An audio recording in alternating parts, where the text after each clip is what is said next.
pornography is an addiction. But what happens with cigarettes is the nicotine is actually an addictive substance.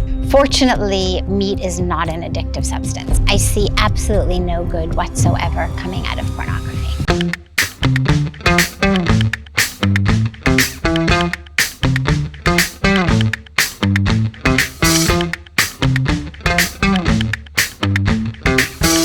Thank you so much for being here, Sadhvi Ji, once again. The first part of our interview was so good that we had to do a second one. And the first one was in our studio, and now we're here. So it's like a round circle. Thank you so, so much. In our last interview, we really discussed and dived through your specific journey of how you came here from the US. But I forgot to ask you that, you know, when you renounce, when you take monkhood, you have to leave a lot of things. You have to follow a lot of different rules, regulations. What was the hardest thing to leave personally for you? It's a renunciation of sex, obviously. You take vows of celibacy. All forms of, sensual pleasures. It's a renunciation of a sense of personal ownership.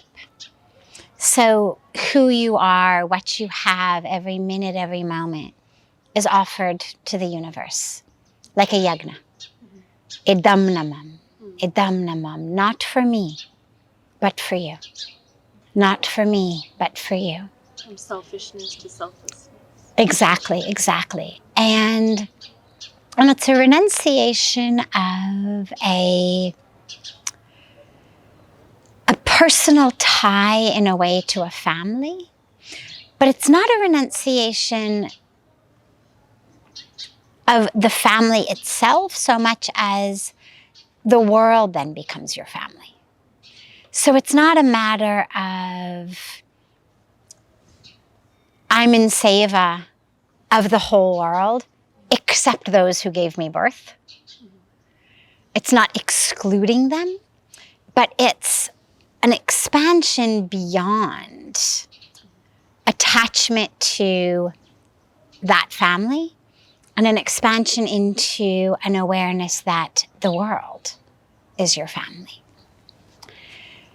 It's obviously a renunciation of things that a lot of people renounce other than sannyasis. Alcohol, drugs, meat, all of that kind of stuff. But as it was, I had been a vegetarian since childhood. Renouncing, that was super easy. So yeah, none of the things I had to renounce actually were difficult. You would imagine that the sensual pleasure would have been hard because I was a 25-year-old woman. But God was so very beautiful and so very graceful and kind to me, because from the moment I came here, from the moment I stood on the banks of Ganga and had this incredibly powerful spiritual experience, it was like God came through me with, a vacuum cleaner or a dust buster or something with those long extensions that can get into the little nooks and corners, and actually sucked out of me all of that desire for everything that this monastic life was not going to include. Everything ranging from sex to bagels and everything in between. Like, here's what your life used to include, here's what it's not going to include anymore. And the desire for all of it just felt like it was pulled out of me. Wow. Yeah, it was a very great blessing. Yeah, and that's like most people fear to go on this path because of leaving those things. So definitely. And that's why I always say that monks are the most ambitious, because they're achieving something that's eternal, right? It's not something temporary. Well, but you also should realize you don't have to be a monastic celibate in order to have a deep spiritual life. You don't have to be a sannyasi to be a very deeply spiritual person, or even to attain self-realization or God realization or moksha. I mean, you look at our scriptures, they're full of all of these sages, rishis, yogis, even divine incarnations who are householders. Yeah, that's beautiful. And that kind of leads me to talking about the 4 principles of essentially there are stages of our life. A lot of people say, you know, if you have like a lifespan of 100, which is hypothetical, you spend 25 years in Brahmacharya. yeah. Yes. It's like artha, kama, dharma, moksha, right? Those are the... So those are what we call the 4 goals, purusharth. But the actual 4 ashrams of life, because these 4 goals of life don't necessarily have to go sequentially. It's not like a checkbox, you know, did over. Absolutely. But the 4 ashrams of life go sequentially. So you begin with brahmacharya. That's the first 25 years. Those are your student years. Your dharma in those years is study. Study and learn in school and in life. And it's why we actually have a tradition of a gurukul tradition. So that it's not just I study reading, writing, arithmetic, but we study scriptures, we study divine teachings. And we study in life, we study who we really are. Right? It's that awareness of who am I, the beginning of our spiritual practice. We then move into the grihastha ashram phase, the householder phase, where your dharma is in the family. It's to make money and have a career and raise children and give them sanskaras and to fulfill your role as a householder. And then the next 25 years, from around age 50 to 75 in this beautiful 100-year lifespan, is the vanprastha ashram phase.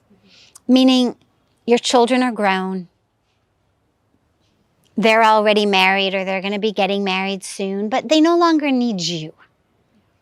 They're educated, they're set, they'll take care of themselves.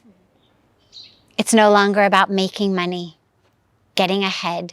It's now about starting to pull away from the full engagement in things of the world into more of a spiritually renounced life.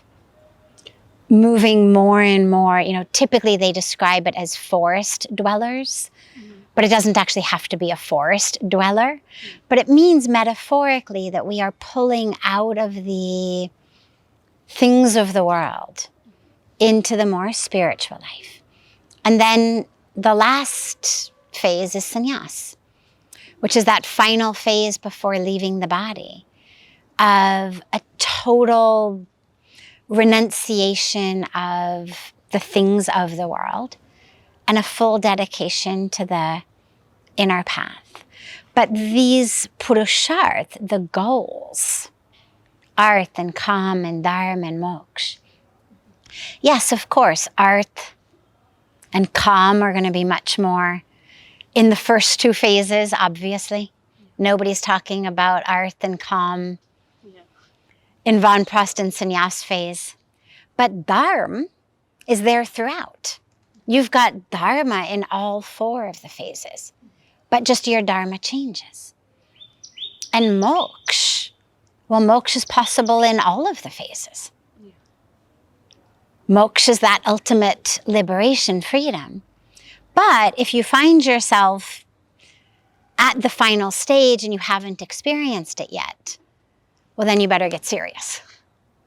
But it's not that you have to wait until you're in the sannyas phase to experience it. In your brahmacharya phase, in your grihastha ashram phase, you know, as I was saying before, you don't have to be a sannyasi to have a deep spiritual experience in life. Exactly. Okay. And you were talking earlier about sense pleasures, and you know, I read a recent statistic about you know, pornography, and first it was just increasing in the US and even in India now. It's just like above the charts. And I think that's probably because, again, the values and scars are just getting maybe deteriorating over time. So what are your thoughts about that, and how can we divert our attention to going on that track of watching porn, of sense pleasures? Great question. So it's important to realize, first of all, that pornography is an addiction. It's not just a vice. Things that are just vices, you can say,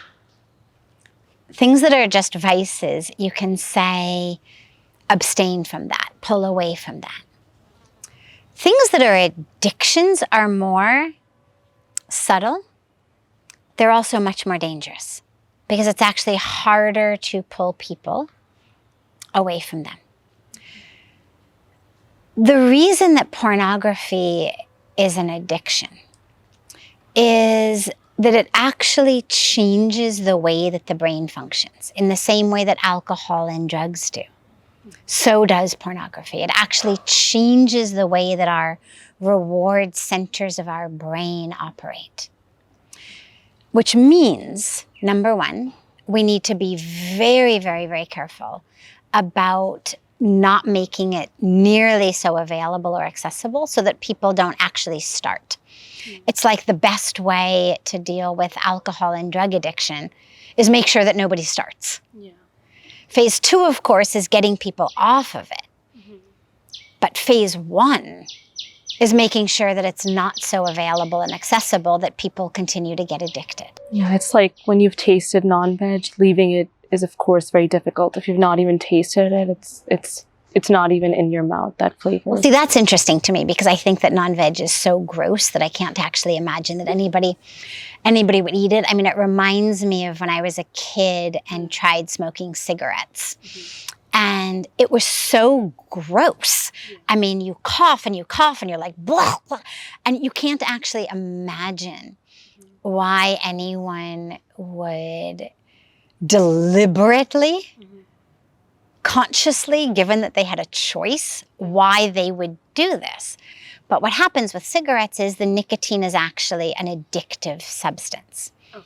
Fortunately, meat is not an addictive substance. So people actually should be able to give that up much, much more easily.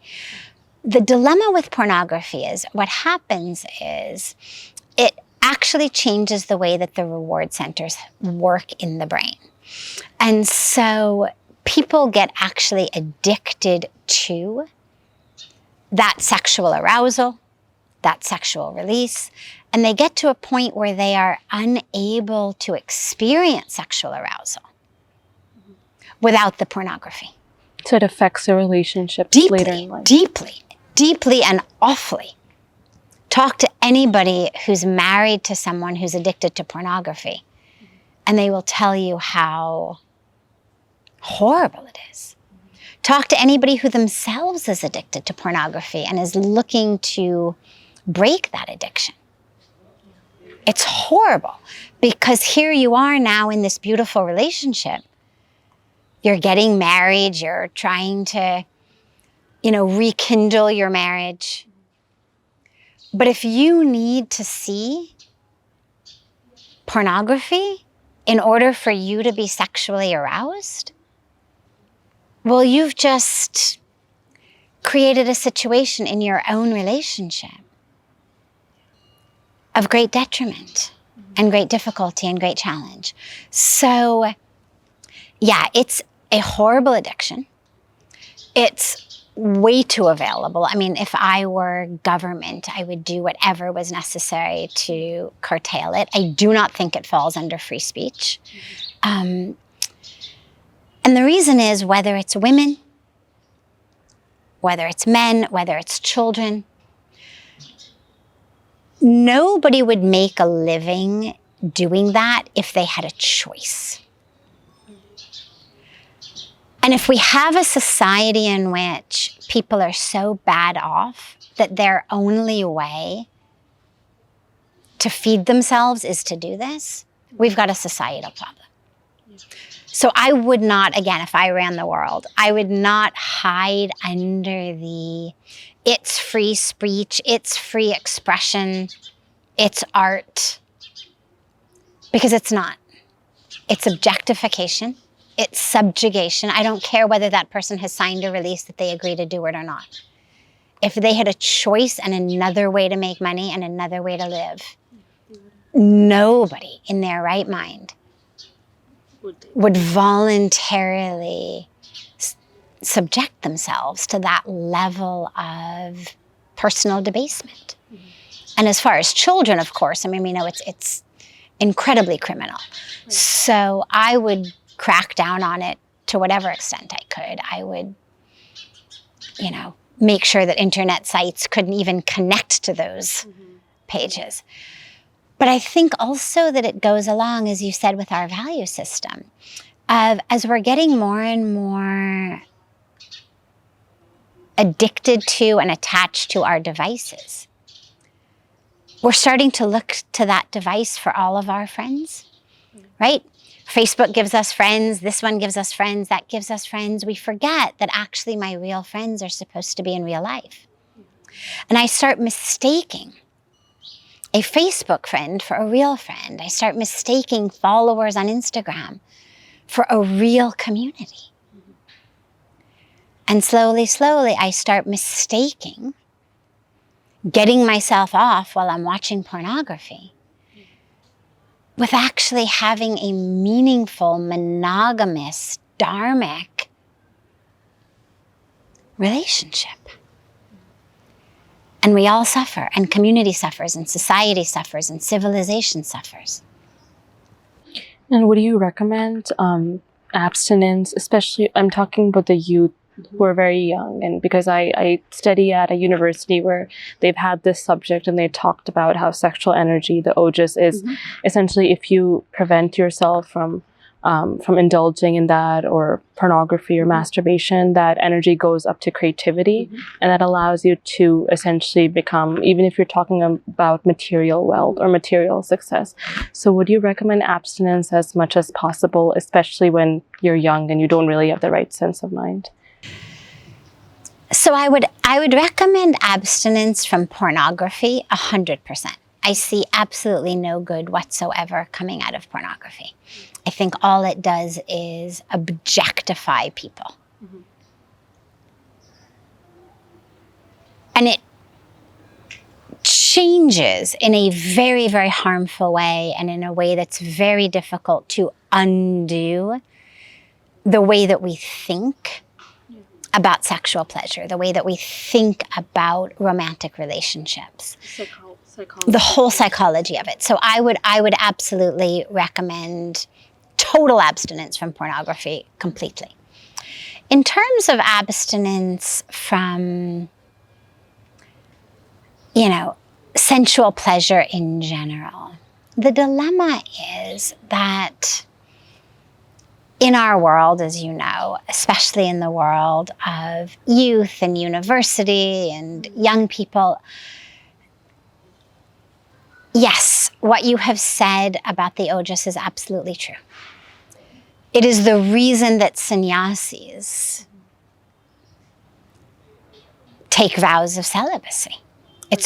Yes, it's an aspect of purity, but then the question arises, well, why? Why would it matter?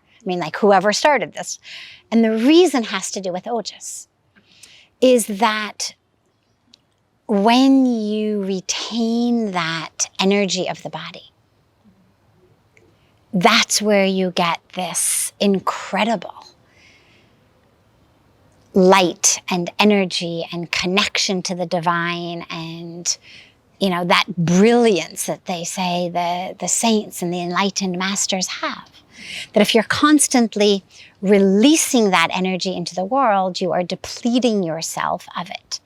You end up with physical issues, immune system issues, issues of fatigue, issues of, irritability. There's so many emotional, psychological, physical, immunological aspects that have been shown to be connected to And correct me if I'm wrong, is there also something like with karmic imprints? Usually I've heard that when you have two individuals who have different karmas, and then when you come together, there's something that, like you're also taking on their karma? That's not something I've ever heard of. I've never heard that if you have a relationship with someone that you're taking on their karma, but your karmas are definitely entwined. I mean, obviously, whoever you're interacting with on any level in life, there is a karmic connection and karmic threads that interweave. And based on the relationship that you get in, physical, romantic, friend, marriage, whatever it may be, you are consciously interweaving your karmic threads together. So any relationship, from a business relationship to a marriage, to a friend, to any kind of relationship, you want to be really careful about who you are mingling, not just physical bodies, but karmic threads with. That being said, there is this aspect, an important aspect of the ojas, of the physical energy, the energetic energy, the spiritual energy that gives us creativity, that gives us health in the body, in the mind, in the spirit. And the more I release that energy into the world, the less I have. However, in meaningful dharmic relationships, for those who are not celibates, for those who are not monastic, a relationship with calm, with this sensual coming together, can actually also be a very, very powerful way of having a deep spiritual experience, as long as that's the goal. As long as both people come together, number one, it's a dharmic relationship, it's committed, it's monogamous, it's all of the things that a, real container for dharma would have. Under that umbrella, in that container, knowing that we are coming together not just for 15 minutes or an hour of physical pleasure, but actually to experience the divine through merging together. That can in and of itself be a very powerful spiritual experience. But the intention is what matters. And typically when we're young, we're not coming together for a spiritual, dharmic connection of awakening. We're coming together because, I'm horny and you're horny and we've got 10 minutes of a break, so let's take care of this. And in that case, we're just letting go of our energies into the world and, creating mostly even more difficult situations for ourselves later on. Emotionally, psychologically, relationally, physically, on all of these levels. Okay. I think that's really helpful to know for everyone watching, because it's probably one of the biggest issues I think that's arising, at least from what I know from my friends and the people that I know. So thank you for sharing that. And now kind of diverting from that topic, this is always something I wonder about because I studied Vedic astrology a little bit, and I believe it's an aspect of the Rig Vedas. So I'm assuming it has truth to it. But I've always wondered that if astrology is true and if your blueprint is already written, does that mean your destiny is already pre-planned? And mainly that's, I'm asking that because is spirituality pre-planned? What if in my astrological chart it doesn't say I'm going to be spiritual or achieve moksha? So am I just hopeless now? First of all, no, you are not hopeless at all. Let's look at how astrology works. As far as I understand it, what it gives us are energies, poles, auspiciousness, inauspiciousness. We as physical beings are energetically impacted by the energies of the universe. Think about it on the most basic level. What is it that causes high tide and low tide in the ocean? The moon, right? Yeah. The moon pulls on the earth in a magnetic way, in such a way that it causes the water of the ocean to go in this direction, then in this direction. So we have high tide and we have low tide based on the magnetic pull of the moon upon the earth. Now, we can measure and know when it's going to be high tide here, when it's going to be high tide here, when is low tide. Now, that's mathematical. Yeah. We know the gravitational pull, we know how it works. I don't personally, but scientists who know it. And they can tell you, if you say on April 28th at this and this place, what is the tide going to be? To some degree of certainty, they can tell you. That doesn't, of course, take into consideration earthquakes that lead to tsunamis. But to an extent, unimpacted by a storm or an earthquake, here's what the tide will be. Now, let's say that you are going on vacation and that you've rented a home on the beach of California, okay? And you really like to walk on the beach, but you're not a very strong swimmer, okay? Now, let's say you go to an astrologist who's only looking at the moon. Let's say some very, very basic astrologer, not looking at any of the other planets or anything. Not even looking at your birthday, okay? Let's just say a very, very basic person. And you say, when is an auspicious time to walk on the beach? Well, that person can look at when there's going to be high tide and when there's going to be low tide and give you the times for the low tide and say, this is going to be your most auspicious time to walk on the beach. Why? Because you're not a good swimmer. And the rest of the time, that beach is going to be covered with water, which means that your likelihood of getting swept away to sea and not having a nice walk is much, much higher when the tide is high. Right? Yeah. Now, that is only looking at the moon. Now you think we compare, we bring in everything else. It's not telling you if you walk on the beach at this time, you will die. It's not a definite. It's not if you walk on the beach at this time, you won't die.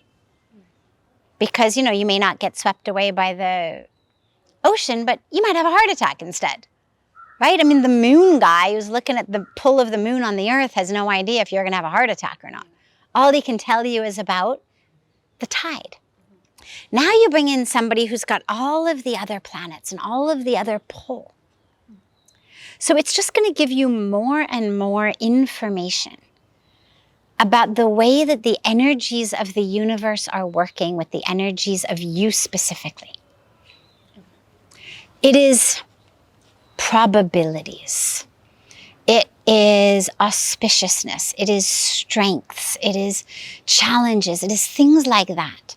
It would be like someone saying to you, you know, if you walk at 8 a.m., it's going to be a very challenging day. How do they know that? Because 8 a.m. it's high tide and you can't swim. Now, what a good astrologer may be able to tell you is, you know, this is a day that you should avoid walking on the beach. You should walk in the hills instead. And this is where we get wonderful advice from the Jyotish who can say, avoid the beach today. Walk in the hills. Extra high tide. But nowhere is it saying this is what is going to happen. Because it's all about how you interact. If you walk on the beach anyway, or you didn't go to the Jyotish who gave you that information, you have no idea when is high tide and low tide. You decide to go out at 8 a.m. in high tide. You get swept off to sea. But you walk in the hills or you come down with a cold, you don't walk at all, Nothing happens to you. So it's not a definite, here's what's going to happen. It's just a likelihood based on energies and pulls and probabilities and things in the universe. Now, your spiritual experience, your moksha, is in your hands.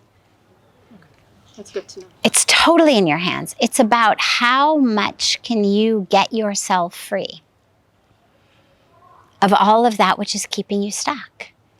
Are you ready to let go of your ego, of your ignorance, of your fears, of your attachments, of your stories, of your dramas, of your negative patterns of belief, of your grudges? If you are, moksha's there for you.